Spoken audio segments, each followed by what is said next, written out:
Hello, hello, everyone. Thank you all for joining us. This is our Power Parenting session for February. We always meet the first Tuesday of the month. And Power stands for Parents Overcoming with Wisdom, Education, and Resources. And so we like to try every month to come with a topic that is relevant for our parents that essentially maybe some of our teenagers are encountering, and just giving a platform for maybe questions, information. Number one, for us to share our wisdom, for us to be bringing forth educational means for us as parents, because we need the information, and then talking about what resources are out there to support us as parents and parents of teens. I still have a teen in the house, so I'm still trying to absorb information and make sure that I'm alert and aware to assist her. So we're thankful for the teens that are a part of our Teen Life program, those parents who plug into different things that we offer here at Olive Tree Resources, those people in the community who just want to know, hey, I want to be in the know. I want to provide insight for my teen and to be there for them. And this year, we're so excited because we started to say, hey, let's bring in some experts. Let's bring in people who are knowledgeable in their field, in their area. They're passionate about it. And Rhonda is one of those people. When I met her, I knew it from the get-go. And she actually walks the walk on a daily basis in this area. As today we're talking about teens and vaping. And Rhonda works at our place here, Drug and Alcohol Services. She's a Floyd County Tobacco Prevention and Cessation Coordinator. And she has a passion for young people. Like, her heart, if you ever talk to her, you know that that's where her passion is, to make sure that they're equipped. And so it was a no-brainer to say, Rhonda, can we talk about this?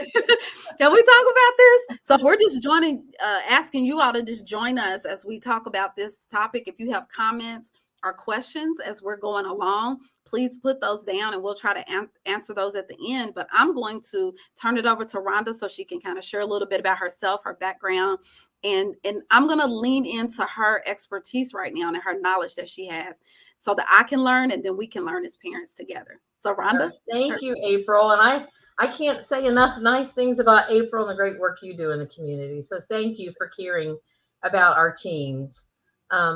I got into social work or mental health type working because I come from a family that suffered with addiction. Both my parents struggled with addiction. And then both my parents were smokers. And so when this position was open, I took it. But it became apparent as I started, there was this epidemic happening among our youth, and that was vaping. And so I feel like we got out of COVID, and a lot of people didn't realize a lot of things happened during COVID when we were all kind of in our homes, and our youth were the ones that have suffered. And one of the things that's happened is we have an epidemic of vaping in our state, especially. The statistics now are that 1 in 4 teens in the state of Indiana vape, and that's compared to 1 in 10 in the nation. So Indiana, if you live in Indiana and you have a teenager, you need to pay more attention according to those stats. But I always ask the kids, what would you do with $940,000? So if I gave you $940,000, April, what would you do with it? Wow. That's a nice sum there. I could think of several things that I can make happen with that. Yeah, pay off some bills. Yeah, pay off some things. Pay for school. Mm-hmm. Yeah, it's a lot of money. And that's how much that the big tobacco companies pay per hour for marketing and targeting of our youth and adults. And so that ends up being, that's close to 1 million every hour, which equals 22.5 million every day and 8.2 billion a year.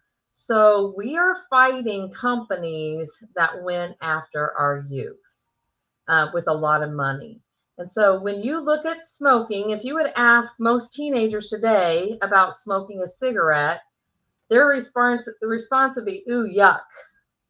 But they vape. They consider vaping different. So that's why I wanted to share some of these statistics. And so you can go ahead and share the first slide and we'll get talking about some of that. So it's a problem. It's been marketed as an alternative to smoking. And it is. Some people quit smoking combustible cigarettes to vape, but it still has all the problems that you have with a cigarette. You're still taking those toxins into your lungs. So we know now there's enough research that if teens are vaping, and it will increase them using combustible cigarettes as a young adults, because vaping is expensive and it becomes easier just to support their habit with cigarettes. So they, when I try to talk to them about that, they think, oh, I would never do that. But then I've worked with a couple of youth that have done it a couple of years, and they've admitted, yeah, I've gotten into my parents' cigarettes because I just had to smoke something, because nicotine is so different. I mean, so addictive. And a lot of them start using it. They don't understand what addiction even looks like. They just know they want to do it first thing when they wake up. So there's different types of solutions, and that leads to problems beyond nicotine.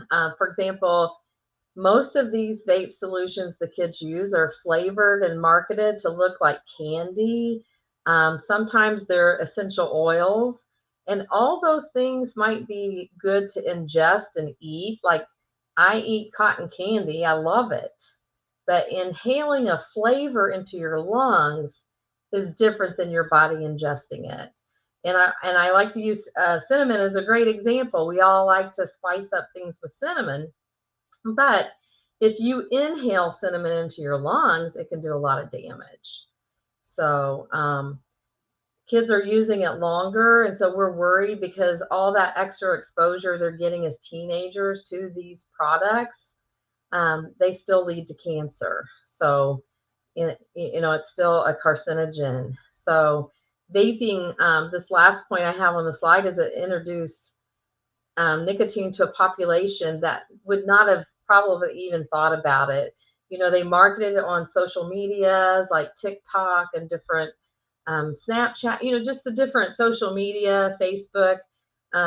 There's a lot of TikToks about tricks with the vape. The vape looks really neat and fun, but it's not water vapor. It's actually toxic chemicals in it. So it's an aerosol. So,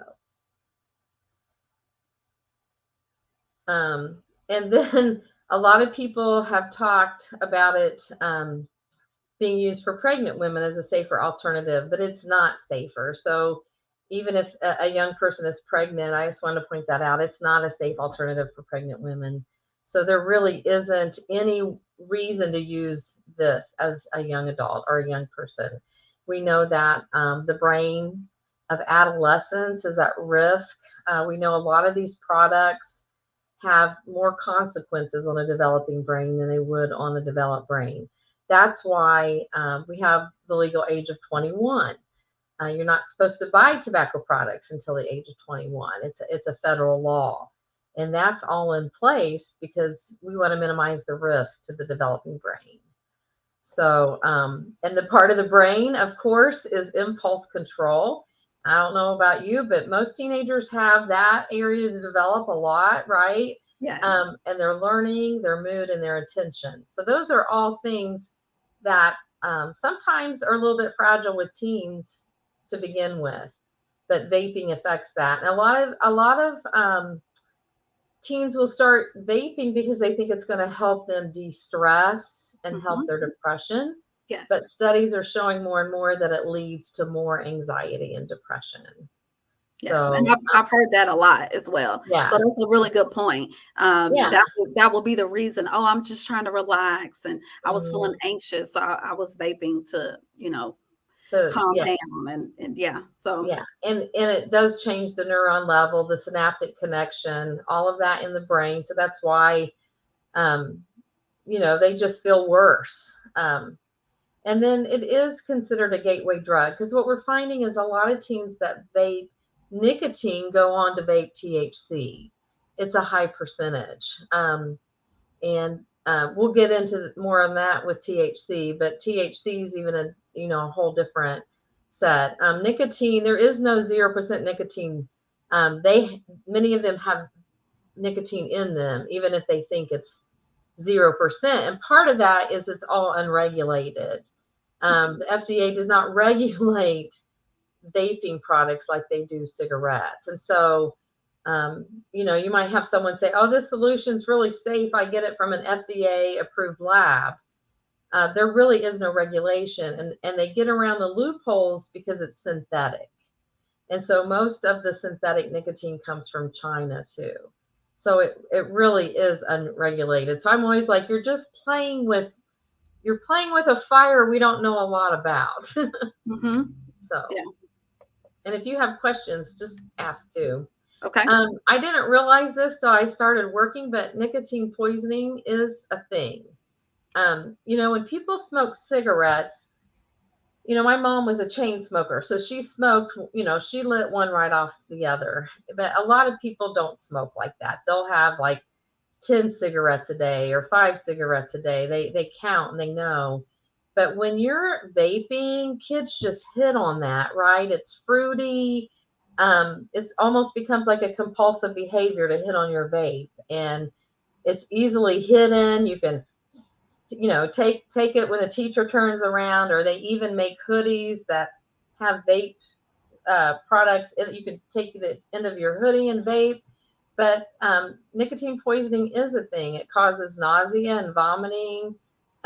Nicotine causes your blood pressure to go up. A lot of people, when people say, oh, it helps relieve my stress and anxiety, well, it causes the opposite in your body. Yeah. And you can also suffer from dehydration. It does cause an irregular heartbeat in some people if you're prone to that. And too much nicotine can give you a headache. And Dr. Harris shared a lot of this information with me, but he talked about if you have a nicotine overdose, there's really nothing you can do to reverse it. Like if we have overdoses of an opioid, we can Narcan someone. But if you have a nicotine poisoning, you basically have to let that leave your body, and you're really sick while it does that. And then we've seen several children get a hold of a vape pen or a cartridge and ingest and drink it. And so that's a huge risk if you have younger children around to get a hold of a vape cartridge. And of course, if they see an older person doing that, they're going to be intrigued by it. Absolutely. And most small children just want to put things in their mouth, right? That's what they automatically, they find something and they do that. Absolutely. And this is great information as well, because I've had a few teens tell me as well that they get the products maybe from an adult or a parent that feels that it is safer. And so, well, let me just let them do this opposed to some other thing. So I'll purchase it for them. So this is good for people to have this insight into how it can impact. Yeah. I have a lot of students that are honest and admit their parents do buy their products for them. Yeah. Because parents, let's face it, a lot of us parents have issues with substances. For me, it's not tobacco, but I love me a good cup of coffee, right? I mean, here it is. I'm drinking my caffeine. And so I think a lot of times parents, out of guilt, feel like, okay, I'm going to give this, but I feel like you have a group that you can talk to about that. Like, what are those feelings of guilt really about? Because if we all think about it, we really want our kids to be in a better place than we are. I know my mom, although she was a smoker, she never wanted me to smoke and suffer the ill effects of that. And so I would just encourage any parents that feel tempted to do that, to help their kid, help them find some healthier ways to cope with their stress. That might not be as harmful. Yeah. No, that's really good, because some people don't know. And that's one reason I wanted to just share this information, because once you know that, you're like, oh, maybe I can think of other ways to prevent. Yes.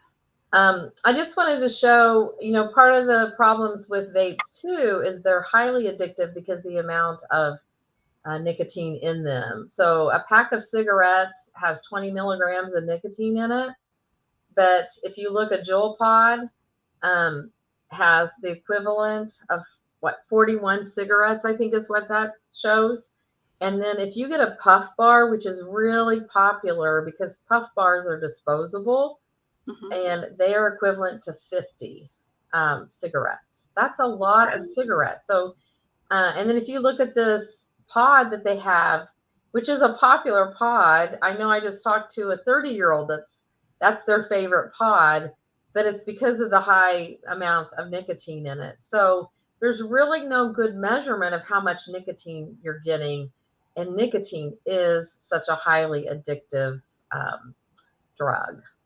So, and then I wanted to show this because it's so easily hid in our children's backpacks. And this is why it is easy for kids to get them at school and no one will even know. So if you look at the first three, and this is another good example of how the tobacco companies market their products to look like candy and office supplies for our kids. They do that on purpose. That's why we call that point of sale, where you go in and where they're selling the tobacco products. If you look, most of that is around candy. Signs are at 3 feet or below, so kids are seeing them. It's to get them comfortable with the product. And they pay some of that money I talked about at the beginning is used for placement in our convenience stores and our grocery stores. But if you look at the first three, the middle one is gum, but the other two are what's called snuffs, and they're nicotine pouch products. And if you look then at the next section, we have a watermelon cigarillo, and cigarillos are very popular. They're flavored as well, and they're inexpensive. You usually can get 2 of them for 99 cents. And so there's a fruit roll up next to it, and then a berry flavored cigar wrap, and then another fruit roll up. And if just looking at those items, it's hard to tell what's the fruit roll up and what's the cigarillos. Yeah. And then the next one is our Blue and Juul, and they were marketed to look like a USB drive, flash drive. And so students would, and they charge them in their computer like you would stick a flash drive in. That's how the battery of them was charged. And then going down to the other bottom, you have pens, and then you have a Starbuzz e-cigarette and a Blue e-cigarette. And the next one is White Out next to that Soren Drop e-cigarette. And then the last one is highlighters next to Swisher Sweets. So it just shows you, and I'm never angry at the kids. It's not their fault. I blame big tobacco. Yeah. So, and they target young people. Yeah, they're strategic in their target market. Yes. Yeah. That's a good illustration. Very close. And this is just there's some candy in there with some tobacco products. I love me some candy. But I'm shocked, when you look at that, it's hard to tell what is a vape liquid and what's candy in some of those. Yeah. But they've done that on purpose. In fact, I carry icebreakers around and I always think if I stuck it in my pocket, it looked like Skull, right? But yeah, they do that on purpose. And so that's just a picture that caught my eye about like just how beautifully they're packaged, just like our candy is. Yeah. So. Oh, and this Lucky Charms one's really got me. Because it looks just like the cereal guy, right? Yep. And that's vape. That's a vape. That's a vape cart. And then this is just some pictures of how they market by having the pictures low for kids to see. Here you have a picture of a parent leaving with a child, and right there at eye level, it's not at the parent's level. Yeah. For the little child to see, and it's heartbreaking. So I'll have to. I don't know if I've ever shared. I have a packet of information about Floyd County in the advertising in Floyd County. It has a few local pictures. But if you start paying attention, when you stop to get your Polar Pop or whatever convenience store you go to, you realize there's a lot of products around what youth are getting. There can be an ice cream freezer next to just some edibles, like that have THC in them. So I think it's a dangerous place to shop, for families. But a lot of times, I have to be honest and say, in our food deserts, that's what you have. So for a parent, it's important to realize if you live in what I consider a food desert, where there's not a large chain grocery store, but the stores you have to access, a lot of them have been paid by the tobacco companies for placement in those.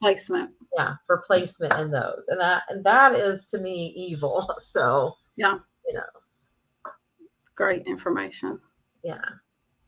One of the problems with vaping is I call it popcorn lung. It's chemical pneumonitis, but it can lead to respiratory failure. And so this is just some stats from like 2019. So vitamin E acetate is in vaping solution, most of it, but it's one of the harmful things. This is like a chemical thing, but whatever flavor they use, they usually have to use an oil to bind it so it sticks. And that oil, if you think about it, when there's an oil spill, all the poor animals that are covered in oil, if you can think about that, you're inhaling an oil into your lung. And so this popcorn lung, what happens is your lungs end up getting little tiny blisters, and they named it popcorn lung because there was a chemical put in microwave popcorn that caused the same thing to happen. But the Indiana Department of Health does keep a dashboard of how many youth have died in the state from vaping. And last I checked, it was 6. And then it also talks about how many ER visits in the state. So how we had the COVID dashboard, they have a vaping dashboard now. Okay. So that's kind of sobering, for me to think about, like, wow, it's so dangerous that the Indiana Department of Health is tracking the ill effects of it. Yeah. So the other thing that happens is a lot of people will make their own vape solutions, which is scary if you ask me. And so, those get sold, and you really have no control if what's being put into these solutions. So any kind of drug can be vaped. It can be turned into a solution to vape.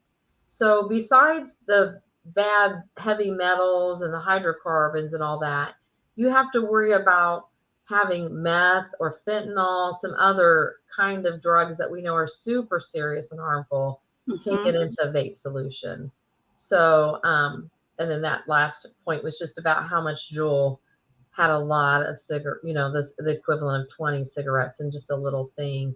So nicotine is higher in vape solution than cigarettes. And kids know that. Kids that are addicted to nicotine, they'll tell me, oh, I'm going to go get that product because I know it has more nicotine in it. Yeah. So you can get a nicotine buzz. So, and this is about vaping cannabis, because I have to say a lot of the youth that I see, I do interventions for our school corporation. If you're caught, our school corporation, I'm so thankful they're doing this. Instead of kicking a kid out, if you're caught vaping nicotine, you get an intervention if the parents agree to it instead of getting out of school. If you're vaping THC, you have an assessment and like our place does those assessments, and then you're given early intervention programming. But a lot of the kids are addicted to both. I'm seeing, and when I ask a kid, what's your favorite? Some of them are like nicotine and the others are like marijuana, THC, because they can get a hold of a THC cart because in the state of Indiana, we have a lot of loopholes where it's legal to sell Delta. The other thing I want to say about vaping cannabis, it's a different, it's, pot was so popular in the 70s and 80s, I feel like, but it's not your grandpa's pot, if I could say that. Just like everything else, the THC is a higher concentrate. Like where some of the pot maybe people smoked in the 70s and 80s might be 3% THC, some of the stuff is getting into the 80%, 90%. So it's very potent. Yeah. And so, and it's, those are dab pens, we call them. And then this is just how vaping isn't harmless, even with cannabis. So, but I think the next slide shows the dab. The reason they call it dab, it's a sticky residue. It comes in those different forms. Okay. So that's something for parents to, to look out for. I know I was out of school once and a dab pen fell out of a parent's jacket and they didn't even know what it was. I mean, because a lot of us, if we don't know, we don't understand. This is the thing that looks like a pen, but it's an e-cigarette device, but it was a dab pen. And they call it dab pens because this is the sticky dab that they can inhale with THC. So. Wow. And these are some of the effects of vaping cannabis and THC: red eyes, dry mouth, weird skin sensations and memory loss. Could be super happy, increased appetite, impaired motor coordination. A lot of people can be paranoid, right? They get a high from that and they're paranoid. We see some delayed response with some of the synthetic stuff that people's vaping, just altered perception, muscle relaxation, and increased heart rate. So those are the short-term effects of vaping cannabis that we try to tell parents to look out for. Yeah, those are good, because that was one of my questions, just things for a parent to be alert in when they're trying to watch their child. And we know that they'll tell us, half of the truth or, a little something. But Right. at least you'll have some insight on things to look for if they start to change. Yeah. I know my kids always told me what I wanted to hear, right? So this one, I think behavioral signs are maybe easier to spot. And I know a lot of these go with the mental health crisis that we find ourselves in too. But I think if we have kids that are having mental health issues, we have to look at, could this be part of it? I mean, like I said, I still have a 16-year-old and I have conversations with them. That's the best thing to do. And I've had conversations with parents that have, my child is vaping. We're working on them quitting. I know as a parent, my reaction has always been to be like, just lose it, if that makes sense. I just wanted my kids not to get involved with any alcohol or drugs. And I can say I'm a proud mom of a 30-year-old that celebrated 1 year of sobriety. So addiction can happen in any family. But I think what I've learned, having 5 of them, instead of reacting, is responding. And having those conversations, there's reasons why they're doing it. They're not a bad kid because they got all caught up in something. I really work hard to change that stigma because kids of all socioeconomic classes are vaping. Kids of all races are vaping. Kids of all religions are vaping. There's kids at the private schools that are vaping and there's kids at the public schools. It's like a phenomena across the border and none of us are any exception. It happens to all of our kids. Absolutely.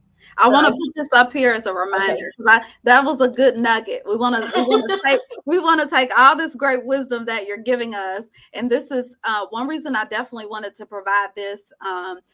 Thank you for your slide and your resources, because even those parents who look back, this is going to be available for them to look back at the slides and really Oh, gain good. what they Yeah. need. Yes, but I wanted to make sure we highlighted this nugget: instead of react, respond. Respond. And that's just a good friendly reminder for all of us, because essentially sometimes when things hit us, we do want to react, especially when it comes to our baby girl or Oh, our yeah. baby boy, or we're like, no, this is Yeah. my child, I want to make sure. But maybe just take those moments to just kind of Take a deep breath. pause. Yep, Yeah. pause, breathe. Even if you have to wait until the next day, if you feel that that is going to be a better response for yourself Mm-hmm. in connecting with your teen. We're really big on teen parent connection. Mm-hmm. And when we respond, I think sometimes we'll get better results, of course, from them by Yeah. responding opposed to reacting. So that's a good nugget. Yeah. I've learned that the hard way, April. I have to say, I've Mhm. learned to, it works out better that way. But, these are things that's kind of, some of these we saw through COVID. Yeah. So I know it's hard when you're That's all. seeing these type of behavioral signs, but a lot of the kids that are heavy vapors right now really have no motivation to do social things. You'll say like, what do you do in your free time? Oh, I play video games or I just sit in my room.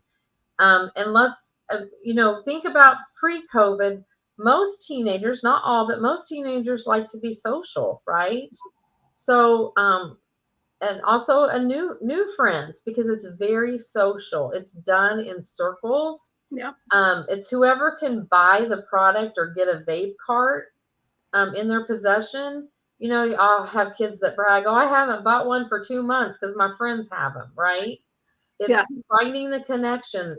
So even new friends can be a sign of, oh, maybe something, but just dropping in grades. They don't really have the motivation or care.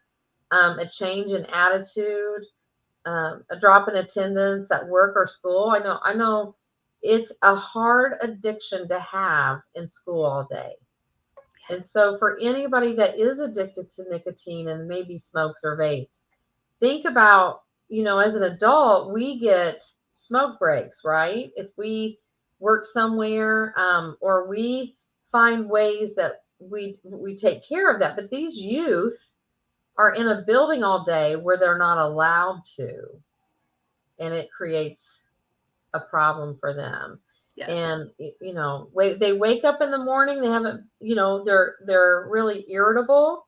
Irritability is not up there, but I would say irritability can be another cue that is a behavior sign because they're irritable. Their body is craving a substance and they're having some withdrawal symptoms if they're not getting it. Yes. So, unexplained need for money or financial problems. These vapes are not cheap. Kids, um, and let me just say this, I didn't say this before. They don't care if these items get taken as much. If you think about them, some of them are within reach of a youth because they know eventually that kid may stick something in their pocket and get away with it. But if they get them hooked on that substance, they're going to be a lifetime, they're going to be a replacement smoker and Yeah. they're going to pay, right? They're going to Mhm. pay for it eventually. Yeah. So, but yeah, those are some behavior signs to look for. And these are just more psychological mood swings, angry outbursts, irritability, periods of hyperactiveness, agitation or giddiness, the lack of motivation and lethargic behavior, being anxious, fearful, paranoid with really no reason. Yeah. So if you see your kids starting to have this, because that's the other thing, if they're sharing vape pens, they may think they're just vaping nicotine, or they may they may have gotten a hold of one of those vapes that says nicotine free, but you would never really know what's in them because they're so unregulated. Yeah. So these are the connection. This is cannabis. People think that cannabis is safe, but it really isn't. It affects your brain, it affects your lungs, and it affects your heart. So it does. I know right now, Indiana has not legalized marijuana. But I think part of the reason we see so many vape shops popping up is they're poising themselves for the day that it looks to come. I don't think it'll come. Our governor, not anytime right now, because Governor Holcomb said he will not. But if you see changes in Kentucky, right? Yes. And so I think we need to realize that even though it may have some medical benefits for certain disorders, it isn't the cure-all that people make it out to be. Yes. It doesn't cure everything. And just like with any other drug, any drug that I get from the doctor has side effects. And the same thing with cannabis. It's going to have side effects. But the other thing, I get this, well, it's going to be legal anyway. That's what the kids tell me. And you may get that from, a kid, but the reality is the reason it's not going to be legal for your age is because your brain's developing. And that's why, even though if they did sign it into paper tomorrow that you could go buy cannabis at the local vape shop, you're going to have to be 21. And so, because that seems to be, well, it's going to be legal, right? It's going to be legal, but it's not going to be legal for under the age of 21 for medical reasons, for that youth. There is nothing good that benefits them apart from if it would be prescribed for a seizure disorder or something like that, right? I'm not talking about that, but that's a whole different, that's a medical doctor is treating you. But for kids to think that it's okay because it's going to be legal, it's still not okay for them. Just like alcohol is not good for their brain development. So I would just say, if your kid gives you that and you're a parent and you're combating that, there's no studies that support it, that it's going to be healthy for the young developing brain. So if there's one that comes out, I'll let you know, though. Yes. So, but this is what it hijacks our reward system. I mean, that kind of what happens with any kind of drug, if you look at it. But we see right there in that purple, that reward system. And I would say it just shakes it and makes it feel good, right? But these are all the things that happens. It just tricks your brain into, a lot of people don't think that you can be dependent on cannabis, but you can. There's a cannabis use disorder in the DSM-5 diagnosis book. So that's just a little bit of kind of a layman's what happens. It interferes with your dopamine, so you don't feel as good unless and then your body thinks you need it to feel happier. So, and then you have the cravings. And so this is just a lot of people ask about the difference between CBD oil and THC. But you can see there is a difference. So CBD is supposed to not have the same effects of making you high than the THC. So you can tell by the pictures. I think that's cute how he did that. Right. The doctor may say use CBD oil, but the doctor's not saying use THC. Yes, that is a good one. Actually, that was one of my questions, just to kind of see what the difference was. So. Right. It's a chemistry. It's a whole chain, like or two. I almost have a chemistry degree, but that's a lifetime ago. I ended up changing my major. So I think it's all just so interesting. Just kind of like different drugs that are close to heroin, we find more addictive when you look at their how they're written out in a chemical equation. But you can see they're close, but there are some differences. So a doctor may say use CBD, but it doesn't. That's different. And I would say make sure it's you talk to your doctor about where you find medical grade CBD. You want to make sure it isn't tainted or it doesn't have the same effects of the THC. You want to make sure it's sourced well. But yeah, THC is the one that'll mess you up. Okay. Good to know. Yeah. Good to know. I think that's the last one. Okay, good. Yeah. Yeah. I don't know. Can you think of any questions or what I may not have hit? Just Well, I wanted to ask about the parents, because you mentioned the school. So thank you so much for even your work with the school. If they're caught vaping, they can go into like intervention opposed to missing school. And then there's also the opportunity for assessment. Is that something that is also available for parents if they sense, see, or need assistance in intervention and or saying, hey, I need to get them assessed? Yes. And the difference is the parent would then be responsible. Like when a school refers you, the school's responsible to get you hooked in for an assessment. But a parent can call and say, look, I'm suspicious of these behaviors in my kid. Can I get them assessment? You can do that. Okay. And our place does early intervention. There's other places that have different levels of care. I know, what we see here are mostly, I would say, mild and moderate cannabis use disorder. Okay.